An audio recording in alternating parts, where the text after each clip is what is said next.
Hey everyone, I wanted to make this guide because we've been having a lot more new people join Genshin after watching our streams on Twitch, and many of whom have never played Genshin or a gacha game in general, so I wanted to make this video with some quick tips. Now this video was actually really long when I was planning all the tips that I wanted to include, so I did my best to boil things down to the things that were most important for new players. This guide is also meant to be in the form of a free-to-play or low-spender perspective, because you really don't need to spend anything on Genshin to clear the content, although it might seem like that, especially when you first start out. However, you can make some mistakes that will haunt you much later in the game. I know I made a bunch of these mistakes when I first started, so I want to help you avoid these mistakes that might have you bashing your head against a wall much later. So if you follow these tips, you'll have a strong foundation that you can build upon. So we'll start with the first tip, and it is the most important to realize and to understand. So the number one tip I can give you, which most people don't understand until they're much later in the game, is that Genshin Impact is a game about resource management. So what does that mean? It means that every resource that you get in Genshin is very limited, and you have to spend those resources wisely in order to have a great account. If you want to level up a character, if you want to level their talents, if you want to give them better artifacts, if you want to level their weapon, it all requires specialized, limited resources that are going to be hard to farm, especially as you progress in the game much later. If you want to level up a character, if you want to get more currency or mora, if you want to get more character talent books or character experience books, you're going to have to use these special limited resources. Now there's another limited resource called Resin, and Resin is how you acquire some of these other limited resources. Resin is needed for all activities in the game associated with character growth, whether that's gaining mora, gaining experience books, fighting bosses, doing talent domains or weapon ascension domains or artifact domains. You're going to need Resin for all of it. Now your Resin caps at 160, and it replenishes by 1 every 8 minutes. So every 8 minutes you gain 1 resin. Various activities in the game cost varying amounts of resin, ranging from typically 20 to 60 are the resin amounts that you want to use on various activities. There's also another resin activity that only costs 10, and it's crafting certain ores, but that's honestly a giant trap, so just avoid that entirely. So whenever you want to do one of these domains here, like for leveling character talents, or these domains here, which are used for ascending weapons, or ley lines, which will give you either character books for experience or more mora, or world bosses, or weekly bosses, you're going to need resin, and as you can see, they vary in costs. These weapon enhancement domains cost 20 resin, so do the character talent book domains, as well as the mora and character experience book ley lines. Doing world bosses costs 40 resin, and doing weekly bosses, which you can only do once per week, costs either 30 or 60 resin. You get a discount on the first 3 bosses that you do, so they only cost 30 resin, and then the remaining 2 weekly bosses currently in the game will cost you 60.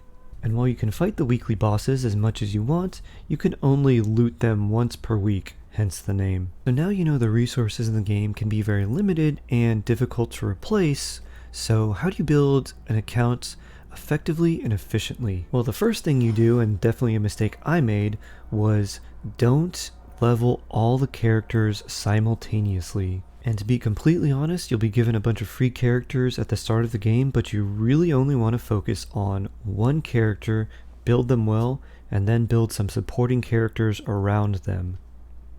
Eventually, you're going to want to have at least 8 characters that are going to be well built, but when you're starting out, just focus on one. There's simply not enough resources available for you to max out all the characters, especially at the beginning of the game. So focus on only a few characters and max them out for your current world level and adventure rank. So then the question becomes, who should you max out? Well, like everything in Genshin, the answer is, it depends. But generally it's pretty simple.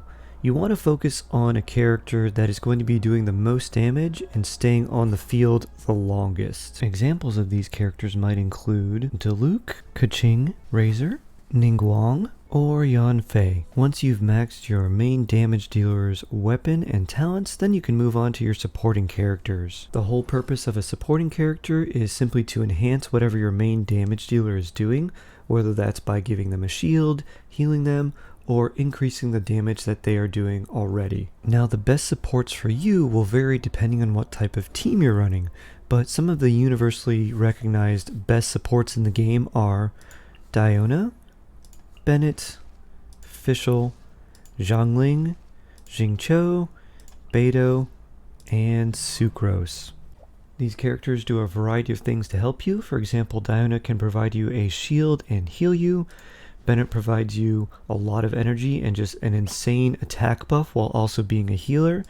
Fischl summons a little bird that shoots lightning and can do all of her damage off field.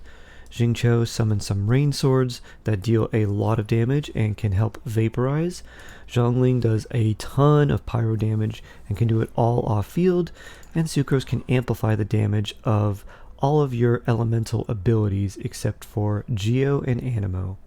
But since everyone has a lot of different characters, it's a really good idea to see what characters you have available and then figure out how you can make the best team possible with the characters you have. Now, I know for a lot of people, building an entire team seems like a daunting task, especially when you don't know how the game mechanics work. So if you need help building a team and knowing who to invest in to carry you for a long time, feel free to ask me questions, leave a comment, check out our Discord, or catch me on stream and ask what teams would be best for you. Honestly, one of the sections I cut from this video was team building because there are so many teams and so many different combinations that you can run. It was just way too much information. Team building can honestly be 2 whole videos by itself because there's just so many combinations of characters and teams you can build, so I didn't want to bog you down, especially when you're first starting out. But if you do have questions regarding team building, I would be happy to answer them for you. I can tell you what characters will go best with the characters you like the most, what weapons, artifacts, and talents you should take them to, as well as how the team will work in general. If you're wondering about that, don't be afraid to ask. While I am a shark, I promise I don't bite. Now, speaking of characters, the game will actually give you free 4-star characters, the first of which is a nun and idol named Barbara. To get Barbara, you just need to be adventure rank 18 and do a simple quest. Barbara is a hydro or water-based healer. That's really all she does is healing, and honestly, early in the game, she's pretty useful. However, I would not recommend leveling Barbara past 60 because you will definitely outgrow her. Besides a few mechanics in the game, healing's really not that necessary, and oftentimes you're trading healing for more damage, so typically you want more damage rather than more healing, especially in the very difficult parts of the game. Another free character the game gives you is Xiangling. Now, Xiangling is actually one of the most broken characters in the game, and everyone can get Xiangling for free. The main reason Xiangling is so good is because of her elemental burst. She creates a giant fire wheel that spins around you, and this not only has really good damage scaling, but it also ignores certain mechanics that other damage dealers have to abide by. The gist of it is Xiangling's Pyronado can trigger an elemental reaction on every single hit. Other damage dealers typically have to wait about 2 seconds before they can trigger a subsequent elemental reaction, where Xiangling can trigger multiple elemental reactions in the same time it would take them. So the TLDR is that Xiangling is a free character and she's really good, so let's tell you how to get her. So the way you get Xiangling is actually pretty simple. First, you need to be adventure rank 20, and then you're going to want to teleport to this ridge over here on Cape Oath. Once you make your way over here, you'll fight a few enemies, solve a simple puzzle, and you'll see this thing on the map that looks like a sort of purple black hole. Once you solve this puzzle, it'll create a little wind updraft that you can simply glide up into. And you'll be teleported to this little island called Musk Reef. If you make a quick little turn here and go towards this gate, you will unlock the Spiral Abyss. Now there's multiple floors on the Spiral Abyss, and the enemies get harder as you go up each floor, but to get Xiangling you only need to beat floor 3. So floor 3, chamber 3 has level 45 enemies, so it might be a little bit of a challenge for you at first, but you can definitely do it, and the prize at the end is definitely worthwhile. Not only will you get Xiangling, but you will also get a bunch of Primo Gems and other rewards for completing either 3, 6, or 9 stars in the Spiral Abyss. And you get each of these star ratings based on how much time you have left at the end. So think of this as sort of a defeat all the monsters in sort of a time attack fashion. In addition to Xiangling and Barbara, the game will also give you other free 4-star characters, but those are going to be based on events, and we'll cover events later. However, the game will also give you free 4-star weapons, and there's several of them in the game. One is the Favonius Warbow that you get from Adventure Rank 18, I believe, and just completing a simple quest. Another is the Prototype Rancor, which is a weapon that you will get just as you play through the game. You won't really have to go looking for it or do anything special to get it. However, there are a few other weapons that you can get that are a little bit more hidden and require a little bit more effort. The first of which is the Snow-Tombed Star Silver. This is a great sword that you can get in Dragonspine, and there's a quest chain that you have to do, and once you do it, this sword will be stuck in a little area that you have to unlock, and you just pick it up, and you will not only get the sword, but a blueprint for it as well. The other 4-star is the Ketch, and this is a really good spear, also a very good spear for Xiangling, and it is completely free. It is tied to fishing, and you have to go to Inazuma, so you have to unlock Inazuma, and then you unlock a special quest. You catch a bunch of fish, and then you can get this polearm for free called the Ketch. And just like other characters that you can get from events, you can also get 4-star weapons for free from certain events as well. So let's talk about the events now. The next tip is simply do the events while they're available. The rewards are usually really good, and you don't need any resin to do them. They typically will give you Primogems, Mora, and just about every other resource in the game for free, while also sometimes giving you either a free character or a free 4-star weapon. These free 4-star characters and weapons will rotate every patch, so we'll get one free 4-star character one patch, and then the next patch we'll get a free 4-star weapon, and then after that it'll be a free 4-star character, then a free weapon, so on and so forth. Since the events are time limited and they give really good rewards, it's definitely worth doing and getting your adventure rank up to the minimum required level to do those events so that you can get the best rewards, since they're not going to come back. Because I followed the first tip of having good resource management as well as doing all of these events and saving, kind of hoarding a bunch of resources, if I'm honest. That's the reason why I have over 24 million Mora, 1900 experience books, and over 4500 mystic enhancement ores. I also have several 5-star characters and have been able to clear the hardest content in the game consistently without having to spend virtually anything on the game in the last 6 months or so. But I wouldn't have got there without the resources that I was able to get from those limited events, so it's definitely worth doing because sometimes those events can make or break your account and give you the resources that you desperately need. Now when it comes to resources you want to hoard, there's definitely some that you don't want to spend unless you're absolutely sure that you are getting what you want.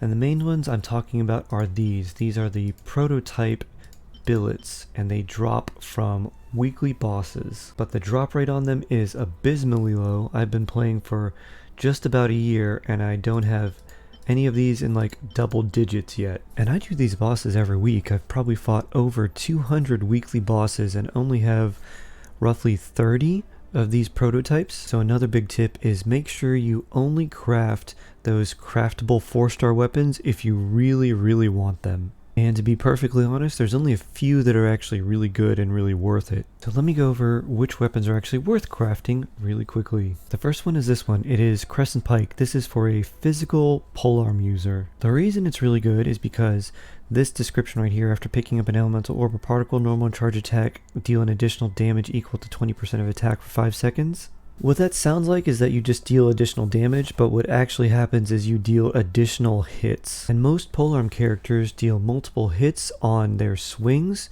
So what this means is that if a character hits 4 times in one attack, then they're going to have an additional 4 attacks when this passive procs. So it's a really good weapon, probably one of the best ones in the game as far as crafting weapons go. Another really good one to craft is this one. This is the Prototype Archaic. It is a claymore or greatsword, and it's just a very solid weapon overall. Its passive secondary stat increases your attack percent, and on hit you can deal up to 240% of your attack damage in a small AoE, which can occur once every 15 seconds. Just a really good damaging sword overall. If you don't have a 4-star claymore and you want a good option, this is a very good reliable option for you. And finally, you won't see this one until much later, but this is a sword from Inazuma. It's called the Amenoma Kageuchi, and it is a really good sword for a few specific characters. Basically, what this passive does is every time you use an elemental skill, you gain a seed. When you gain 3 seeds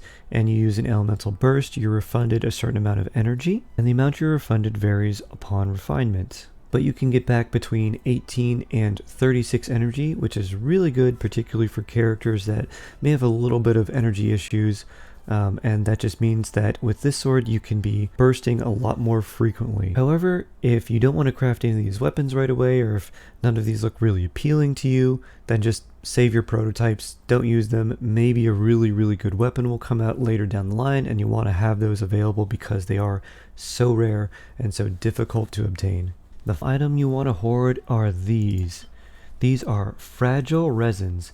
And what they do is you click on them and they just instantly give you 60 resin. Now you'll get these as you level up and complete certain quests and certain objectives, but they are very rare and they are consumable finite item. Because they are very rare and consumable, you want to save these until you're a much higher adventure rank, at least adventure rank 45 and unlocked world level 6. That way you can start farming gold artifacts, and if you want to use the fragile resin because artifact RNG kind of hates us all, then that would be a good point to use them at. But if you use them any earlier, you might be kicking yourself for using such a valuable and unreplenishable resource. Other resources you may want to consider hoarding are these purple experience books. These are called Heroes' Wits. The reason you might want to hoard these is because once you get into the higher levels of the game where your characters are 60 plus, these other books you get, like the Adventurer's Experience or the green books, which I don't even have anymore, those aren't really going to cut it for leveling up, and you're pretty much only going to want to use these. So it's a good idea not to use these purple books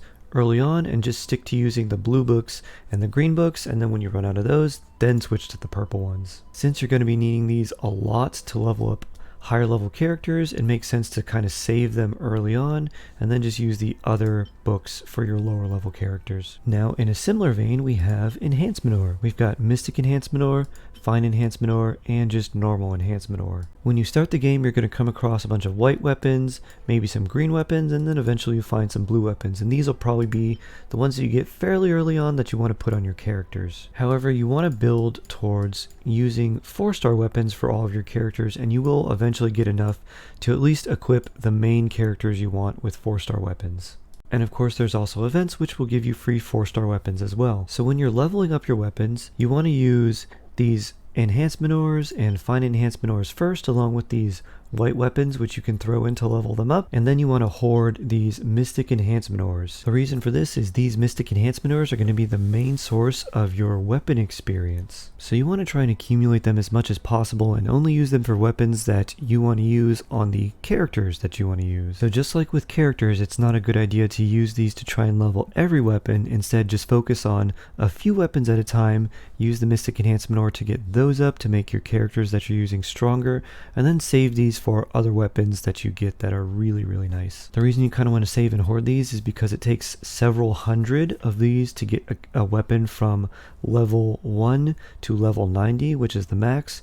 So you're definitely going to want to save them, and that way when you do get a really good weapon, you can just funnel all those resources into it, get it from level 1 to level 90, and boom, you've got a great weapon right off the bat. Or you can be like me when I first started and funnel these all into weapons that you won't use and that you'll outlevel pretty quickly, and then you don't have anything to throw into a new weapon that you want to level up. The next thing we should talk about is leveling up characters and level cap. So when you start the game, you'll be capped at max levels depending on your world level. As you play the game, your world level will increase, and thus your character's maximum level will increase as well. The maximum world level is 8 and the maximum character level is 90, but you'll be restricted from reaching that when you first start. Because of this, It's likely that you're going to run into a point where your characters can be capped at the maximum level, but you can't ascend them until you get to a higher world level, which is dependent on your adventure rank. Because of this, it's a good idea to get a character one level below your current maximum level. So for example, at world level 2 or adventure rank 25, the maximum level for any character is 50. But once they get to 50, they don't gain any more experience until you ascend them. And you can't ascend them until you're world level 3 or adventure rank 30. So in this situation, it's best to get them to level 49 until you can reach the next milestone, and now your new level cap instead of 50 will be 60. This way, while they're level 49, they can passively gain experience. Then once you reach the next milestone or next world level, you can level them up to 50, automatically ascend them, then level them up to 59, passively gain experience, and then ascend them again once your world level increases even further. Now, just like everything else in the game, your world level is actually associated with resource management. In short, reaching specific higher world levels will guarantee you certain drops, so it's a good idea to understand where that is. Otherwise, you could be spending valuable resources early and then not getting the best benefit or the best bang for your resin. I'll post a picture on the screen of the world level and what drops at which corresponding level, but the most important thing to realize is that 5-star artifacts start becoming guaranteed at world level 6, which you can unlock at adventure rank 45. So you really want to wait to farm artifacts until you hit adventure rank 45 and then unlock world level 6. Another thing that can be very helpful in the beginning of the game is using Geo and Anemo Sigils. There are vendors in Liyue and Mondstadt respectively that will exchange a bunch of items that will help you boost your characters and power them up early when you exchange these sigils for those items, including things here like the prototypes, which you can see I've already bought. You get these sigils from treasure chests and other things, and as you can see, you can only buy a certain amount of each item. However, when you do have extra sigils, you can always exchange them for Mora, which is a good idea to do after you've already bought out the rest of the shop. Now, another thing you may notice is that when I run, I have a stamina bar that's fairly large and probably much larger than yours, especially if you're first starting out. You gain more stamina by finding Anemoculus and Geoculus in Mondstadt and Liyue respectively, and then going to the Statue of the Seven and exchanging either the Anemoculus in Mondstadt or the Geoculus in Liyue.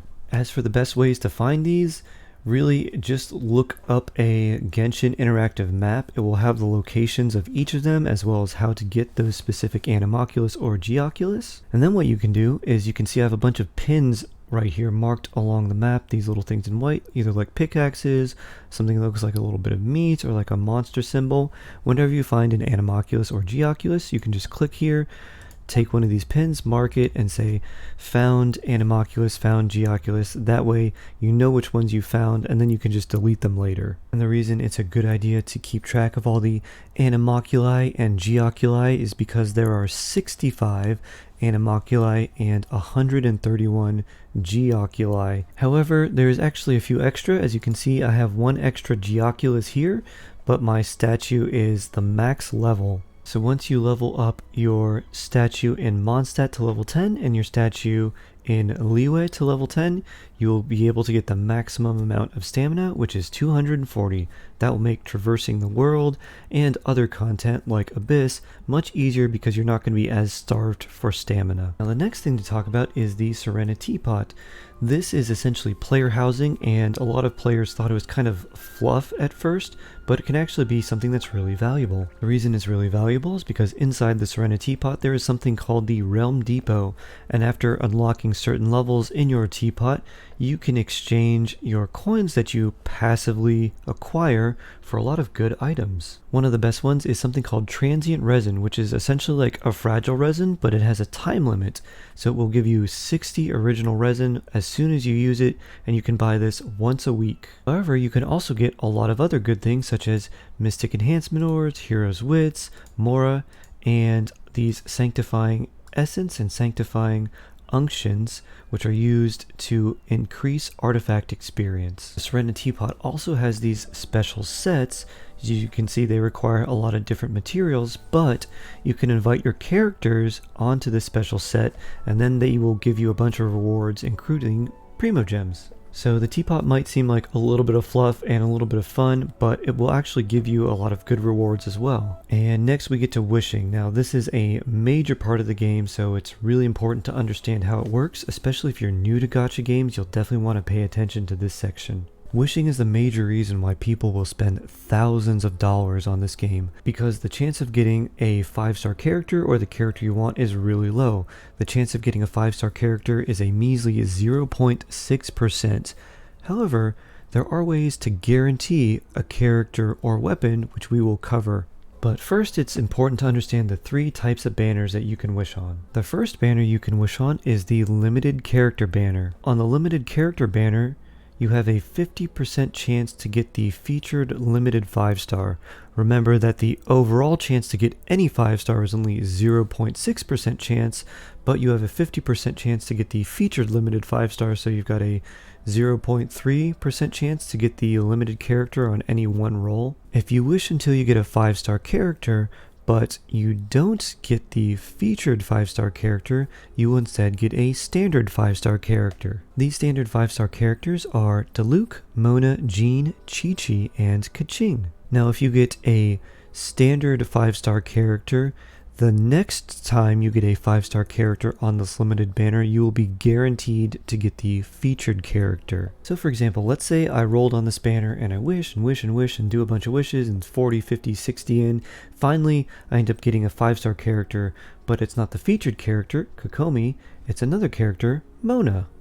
The next time I get a 5-star character, it will be guaranteed to be Kokomi. So that may be another 50 or 60 wishes in, maybe another even 80 or up to 90 wishes in before I get Kokomi in that scenario. Now it's also important to note that the number of rolls you made and whether you got a standard 5-star or a limited 5-star will carry over on from one banner to the next. So for example, I wished on the Raiden Shogun limited character banner, and I kept rolling until I got a 5-star, and the 5-star that I got was Jean, and Jean is one of the standard 5-star units. That means if I kept rolling on this banner until I got another 5-star, that 5-star character would be guaranteed to be the Raiden Shogun. And that is exactly what happened about 13 pages of rolling later. So 13 pages or roughly 70 wishes later, I ended up getting the Raiden Shogun. Now let's say I got Jean, but I didn't roll any more on the Raiden Shogun banner.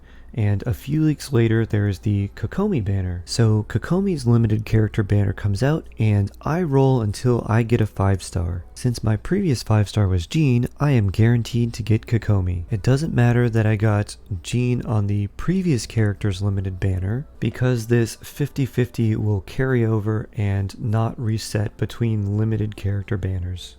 You'll also see that this banner has 4-star characters on the right side, and they all have increased rate ups, which means you have a greater chance of getting them, but there's actually no guarantees of getting any of these 4-stars. So let's talk about how you can guarantee yourself a 5-star character. Even though there's only a 0.6% chance of getting a 5-star character at any time on this limited character banner, you can guarantee yourself a 5-star character by wishing 90 times. The game has something called a pity system, which gradually increases your chances of getting a 5-star on this limited character banner after 75 wishes, and then guarantees it on the 90th wish. Because people have an increased chance to get a character after 75 wishes, they call this a soft pity, while they're guaranteed to get it on 90, they call it the hard pity. Again, keep in mind that if you want a limited character, you need to win the 5-star character and win the 50% chance of getting the limited character. This means that if luck is not on your side, you could spend 180 wishes or 28,800 Primo Gems for a single copy of a limited character. However, 4-stars have a hard pity of 10, meaning you only need to make 10 wishes to get a 4-star character. But again, even though they have rate ups on specific characters on this banner, doesn't mean you're guaranteed any of them. Now the next banner you'll want to know about is the weapon banner. The first thing to know about the weapon banner is that it is a giant trap. Now you see something down at the bottom left that looks kind of like a little baby face, and it says 0 of 2. The weapon banner allows you to choose which weapon you want because there's 2 featured 5 stars and 4 featured 4 stars. Unlike the character banners, you have to lose the weapon banner twice before you can guarantee the weapon you want, meaning that you could get 2 5-star weapons that you either don't want or don't have a use for before you get the weapon that you really want. And this is the reason it's a giant trap. It's the equivalent of spending hundreds of dollars of primo gems and is really only there for the whales. The weapon banner has a soft pity of around 65 and a hard pity or guaranteed 5-star weapon at 80 wishes, meaning that you'll have increased chance of getting a 5-star weapon around 65 wishes and are guaranteed to get some sort of 5-star weapon at 80 wishes. So again, if luck isn't favoring you, you'd have to make 240 wishes or spend 38,400 primo gems just to get the weapon you want. It's also important to note that this 5-star weapon pity system does not carry over into new weapon banners like the character pity does, meaning that if you fill up this 0 of 2 with 2 points and then a new weapon banner comes out, it will reset again to 0, meaning you'd have to do the whole thing all over again. That's another reason it's a giant trap. So we move on to the third and final banner, the normal banner or standard wish. The TLDR on this banner is that you don't want to spend any primo gems on it, and that's for a couple of reasons. The first and most important reason is that this banner is not going anywhere. It will always be available and there's no time limit, unlike the character and weapon banners. The second reason is you can only get standard 5-star characters and standard 5-star weapons from this banner in addition to the normal 3 stars and 4 stars. However, you can't choose what you're going to get. You can't choose if you're going to get a character or a weapon. It's basically all random. Now the third reason why you don't want to spend any primo gems on this is that you get special wishes for this banner over time, and you can wish on it once you get these wishes called Acquaint Fate. So you see that there's 2 types of fates. There's an Acquaint Fate here, and then there's an Intertwine Fate here. These blue Acquaint Fates, those are what are used for the standard wish, and you'll accumulate those over time, and certain quests and milestones will actually give them to you. The Intertwine Fates, however, those are much more rare. Those you can only purchase a few times a month. You can get from some battle pass, or there's events that will give them out sometimes, but again, quite rare. So since you'll acquire these blue Acquaint Fates over time, those are what you're going to use to wish on the standard banner, and you just kind of want to accumulate them, make a wish here or there, and really save your primo gems for the limited character banner, or if you really want to, the weapon banner. Another thing to note about the standard wish or the standard banner is that it has the same pity as the limited character banner, meaning that after 75 wishes your chance of getting a 5-star is increased, and it continues to increase up until wish 90, at which point you are guaranteed to get a 5-star character or weapon, but again, you don't get to choose. Now there's also something kind of unique about the standard banner which was discovered. It's not really been revealed or confirmed, but it's worth talking about. So here's the discovery after thousands and thousands of wish and lots of samples. It seems that you are guaranteed to get at least 1 5-star character and 1 5-star weapon for every 3 total 5 stars you get on the standard banner. So what this means, if you rolled and then you got a Diluc, and then you rolled and then you got a Jean, your next 5-star would be guaranteed to be a weapon. And if you rolled and got a Wolf's Gravestone, and then you rolled and got a Lost Prayer of the Sacred Winds, and then you kept rolling, the next 5-star you get would be guaranteed to be a standard character. But if you rolled a bunch, got 1 5-star character, and then rolled a bunch more and got 1 5-star weapon, then your next 5-star could be either a 5-star character or a 5-star weapon. It just has to be 1 5-star character and 1 5-star weapon for every 3 total 5 stars you get on the standard banner. This hasn't been confirmed by MiHoYo, but there is a lot of data suggesting this is how it works, so it's kind of interesting to know. Another important thing to note is that even though there's these standard 5-star characters here, Chi-Chi, Mona, and Kaching, as well as these Skyward weapons, they don't have any inherent rate up to them. So if you get a 5-star, you don't have a higher chance of getting Kaching or Mona or Chi-Chi. They're just featured on the banner for the sake of artwork. Now, I know we've talked a lot about 5-star characters and weapons so far, so I want to dispel an assumption you might have. I know it was definitely one that I had when I first started the game. And that assumption is this: don't be fooled into thinking that a 5-star is automatically better than a 4-star. When it comes to weapons, 5 stars are almost always better. There are a bunch of cases where 4 stars outperform a bunch of 5-star weapons. However, generally 5-star weapons are better. But when it comes to characters, it's a completely different story. The only difference between a 5-star and a 4-star character is the amount of base stats that they get while leveling up. However, the difference between a 5-star and 4-star character's base stats at level 80 or 90 is actually really insignificant. Essentially, all of your character's strength is going to come from their talent levels, their artifacts, and their weapon. For this reason, a 4-star character can actually outperform a 5-star character if they have similar levels of investment. For example, Xiangling, a 4-star character, can absolutely crush Yoimiya, a 5-star character, in terms of damage. While Yoimiya is great at single target damage, she has very little AoE potential, and Xiangling can proc a lot more elemental reactions and deal more damage because of that than Yoimiya can. Another example is Xingqiu. Xingqiu is a lot better for damage and off-field support than a 5-star character like Kokomi. Both can do damage off-field, but Xingqiu can do more damage, and while Kokomi does healing, Xingqiu can give you damage reduction in addition to some passive healing as well. While Kokomi heals a lot more than Xingqiu does more damage and applies more hydro for more elemental reactions. And then there's a character like Diona.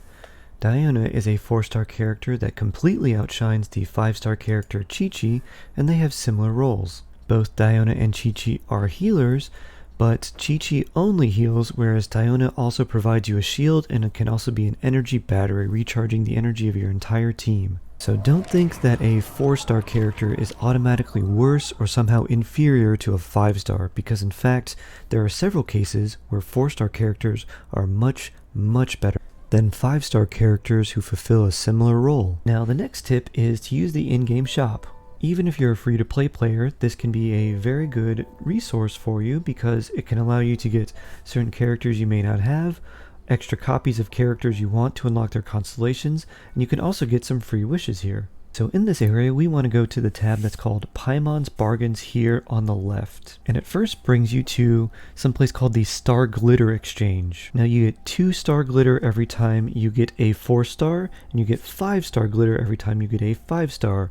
You can use those star glitter to exchange for other weapons, characters, or fates. You can also use them to exchange for certain items, like that are dropped from mobs, but they're definitely not worth to exchange for any of these.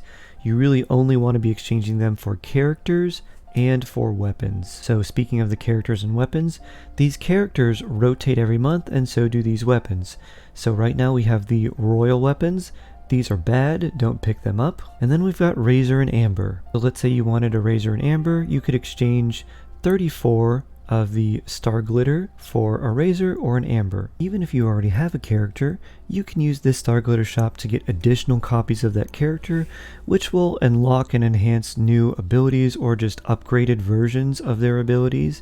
But it's generally not a good idea to do this unless you know exactly which constellation you're going for and you know the character is going to be really good and you're going to use them a lot. Now the next tab we want to look at is the Stardust Exchange. So here if we scroll down to the bottom, you can see I've already bought these out, but you can buy some Intertwined Fates or Acquaint Fates here. You gain the Masterless Star Glitter every time you wish and get a 3-star weapon. You can exchange 75 star glitter for 1 Intertwined Fate or 1 Acquaint Fate. Because these Intertwined Fates are so hard to get, aka these kind of pink and blue ones, since they're so hard to get, you're going to want to buy these out first. You can buy 5 a month and the shop resets every month. That way, even if you get a bunch of 3-star weapons, which you definitely are going to get a bunch of 3-star weapons, you can use some of those star glitter to buy back other wishes that you can then use to wish some more.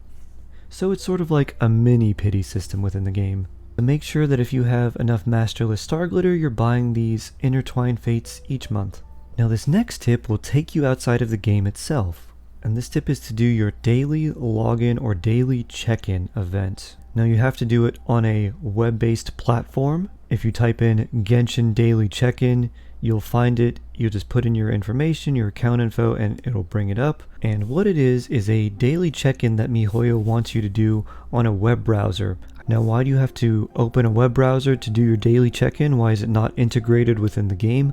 I have no idea. Because of that very reason, there are many players who don't know about this, or don't do it, or forget, but it's actually a decent place to get a few extra resources. You can get some experience books, you can get some Mora, you can get some fine enhancement ores, and of course you can get 20 Primo Gems every few days for a total of 60 Primo Gems every month. Overall, it doesn't seem like too much, but it definitely will build up over time. It's just a shame that you have to open up a web browser, log into your account, click on your little reward to get it, rather than just clicking on it from in-game and having it be nice and integrated like just about every other game with a daily login reward. I have a lot more tips, but I'm definitely worried about overwhelming some people, so just to recap, the number one most important tip is learn to manage your resources well. Every other tip here is just a specific version of that general tip of being able to manage your resources well.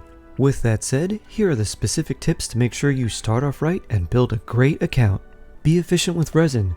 Don't use Resin at the Blacksmith. Don't level all of your characters simultaneously. Max your main DPS first. Raise your supporting characters after you've raised your main DPS. Ask for help. You can always stop by our Twitch and ask me directly there, or if you want, you can drop by our Discord and ask anyone in there. We have a bunch of very knowledgeable people that can definitely help you out. It can be really overwhelming when you first start because there's just so much information and so much depth to this game, and there's not a whole lot they tell you. So stop by and ask questions. Our community is really helpful, and we'd be happy to help you get off to the right start. And if you've played for a while but still have questions, we can help with that too. Next, make sure to get your free 4-star characters. Get your free 4-star weapons. Do limited time events. Don't use prototype billets early on. Hoard fragile resin. And some character and weapon experience as well. Don't level all weapons immediately. Focus on the weapons for your main damage dealers first. Keep your characters one level below their maximum level. Use Geo Sigils and Anemo Sigils for more resources. Exchange any Anemoculus or Geoculus you find at the statues of the 7 to increase your stamina. Use pins to mark important places on the map. Level up your Serenitea pot for free items. Learn how the wish system works. Know that just because a character is a 5-star character, it doesn't mean they're better than a 4-star character. Use the in-game shop to get wishes, characters, and certain weapons. And finally, do the daily web-based check-in for extra rewards. I know this is a lot to take in, especially if you're new, so if you do have any questions, drop them in the comments below. I'd be happy to answer any questions you have regarding the game, and if you need more specific help for your situation, feel free to ping me on Discord or come into our Twitch chat and ask there. Anyways, thanks so much friends, you guys are awesome. I'm Shark, and until next time, may order guide you.